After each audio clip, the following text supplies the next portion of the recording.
I hope you enjoyed the extended version of the trailer. This included just under 3 minutes of clips from me attempting to upload the level.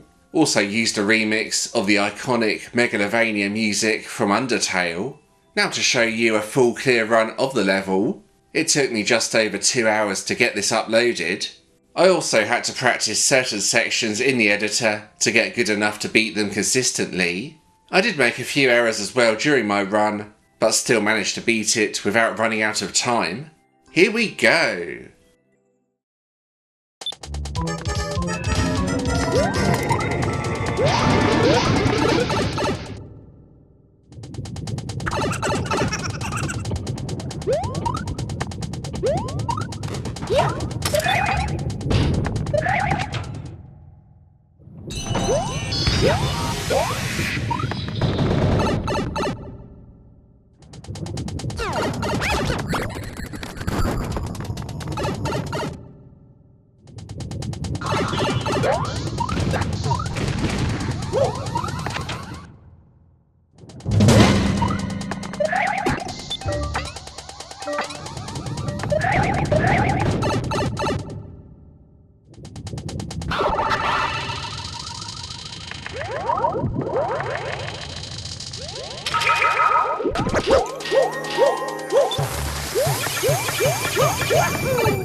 For the final part of the video, I'm going to talk through each section and the best ways to beat them. To start, you want to drop down as quickly as possible, jump and hit an on-off switch, then do mid-air twirl jumps across the pipes. Lots of hidden blocks at the pipe section, so I would recommend following the track markers. The arrow shows you which pipe you need to go into. There's also cannons you will see drop down at the start that will hit you if you are not quick enough.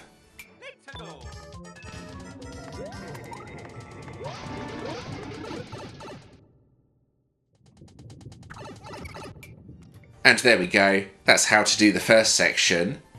The part with the muncher can be quite tricky as it falls down into the lava before it reaches the end of the grinders. You have to jump on a block that's hidden by a grinder, then after that, spin jump off the claw and onto the thwomp, then don't hit the note blocks by the door. Very easy to hit a spike trap here as well, so do be careful. Right, let's go back and hopefully I can munch my way through this.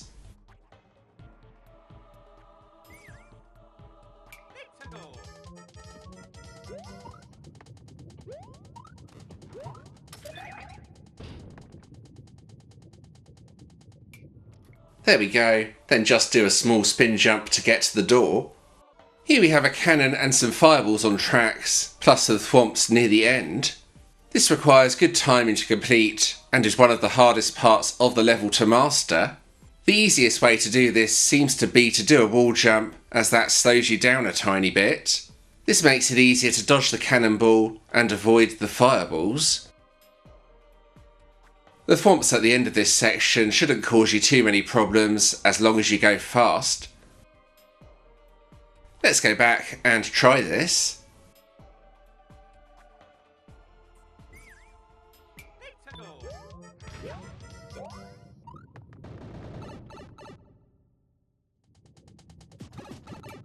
That's how to do it, just a case of mastering the timing here. This room has a checkpoint and is one of the easiest rooms, however, it is completely impossible to get the checkpoint as far as I'm aware. I don't think it's possible to climb the springs, but even if you did, you would just hit the hidden blocks. If you waste time trying to get the checkpoint, it will become almost impossible to complete the level within the time limit. The thwomps are easy to avoid. Carefully land on the first platform, then just go across quickly. Hopefully done something like this.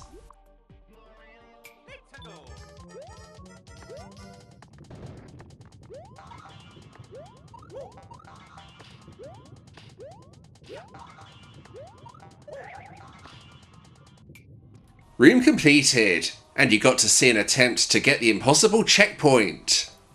Some of you may be interested to see where the pipe next to the checkpoint leads to.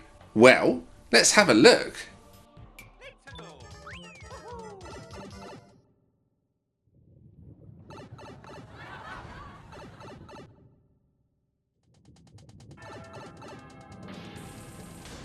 Since this route takes you directly to the end of the level, it's really important that it's impossible to get to.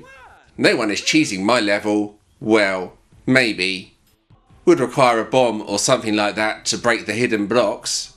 Since you have to beat the level from any checkpoints you place to upload the level, I made sure this route was nice and easy. The bomb room here is one of the easier parts of the level once you have learnt how to beat it. Bounce off the first bomb, then bounce off the bomb that fires out of the cannon. The wall jump to the door can be tricky as a bomb usually destroys one of the blocks. Make sure to enter the door immediately or another bomb will fire at you as well. Okay, let's have a blast on this room.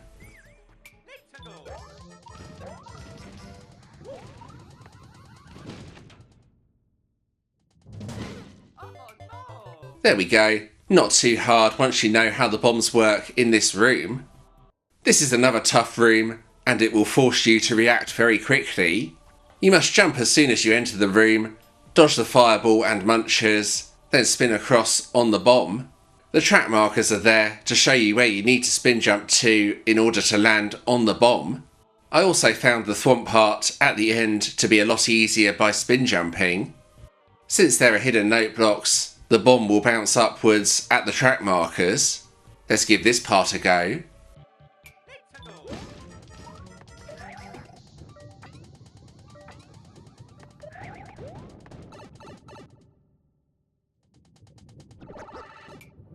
That's how to do it, but it will take practice. This part of the level is tougher than it might look, and will once again force you to react quickly. The first part requires mid-air twirl jumps to avoid the grinders, land carefully on the ground marked with an arrow, then jump into the claw and wall jump up on the one-way doors. You must hit the first one-way door as high as possible, otherwise it becomes harder to reach the top and it's pretty likely you end up hitting a spike instead.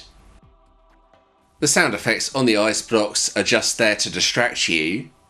Getting across the ice here shouldn't cause you too many problems.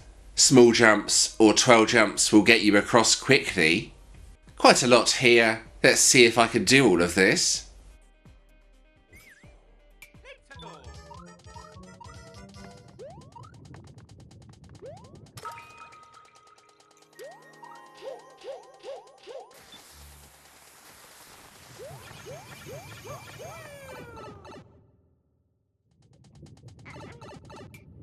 Maybe not the hardest room, but still very easy to make a mistake here.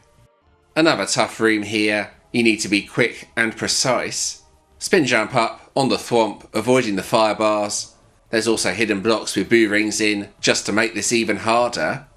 The doors are there to reset the skewer part. You want to go in the one on the left. You have to do some very precise jumps in order to dodge the skewers. Then I think the easiest way to get to the pipe and dodge the thwomps is with a spin jump. There's lots to this part of the level, let's give it a try.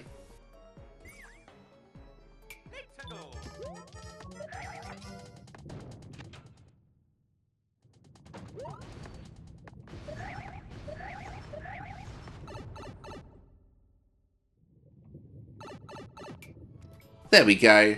This will once again take practice to learn and complete. Nearing the end of the level, and I decided to put in one long section where you have to stay on a moving platform. There's a lot to dodge here, so you know it's going to be hard. The best way to get past the first set of cannons is simply to jump off the cannonballs. For the rest of this part of the level, staying near the left part of the platform will make this a lot easier. Let's go back and hopefully get through all of this.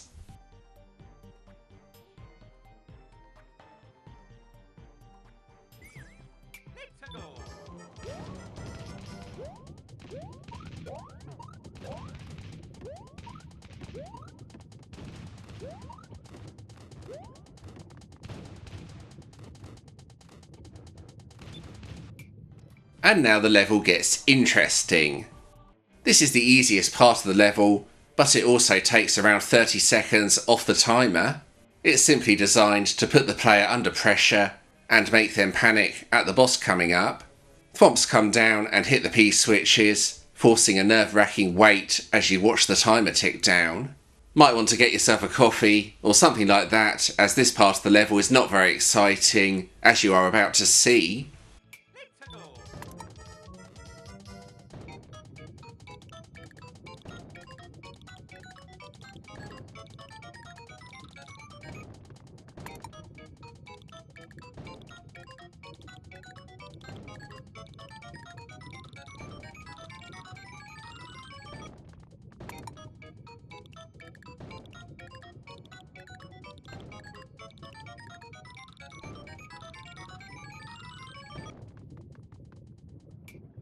Not hard to complete. Well, as long as you have enough time remaining anyway.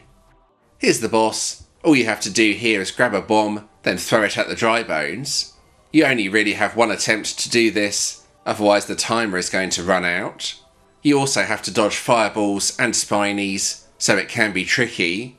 Best method is to go to the second yellow pipe from the left, then jump on the bomb as it fires. Pick it up, throw it at the dry bones, but be careful to dodge the fireballs.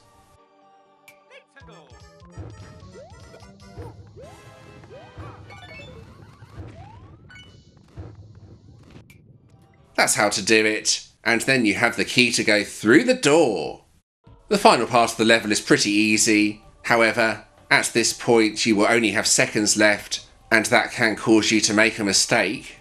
Simply jump through the grinders, then hit the axe, and you have beaten my hardest level.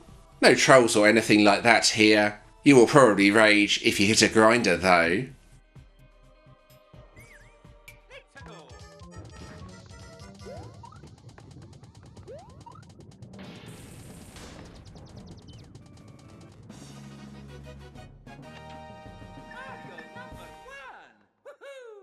There we go. Level completed.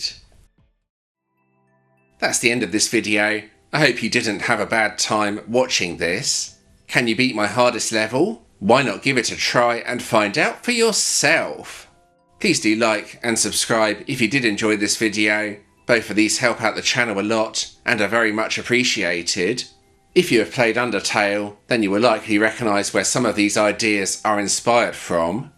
There is another video on the screen right now. You can also subscribe from here if you want to do so. Don't rage too much, and thanks for watching.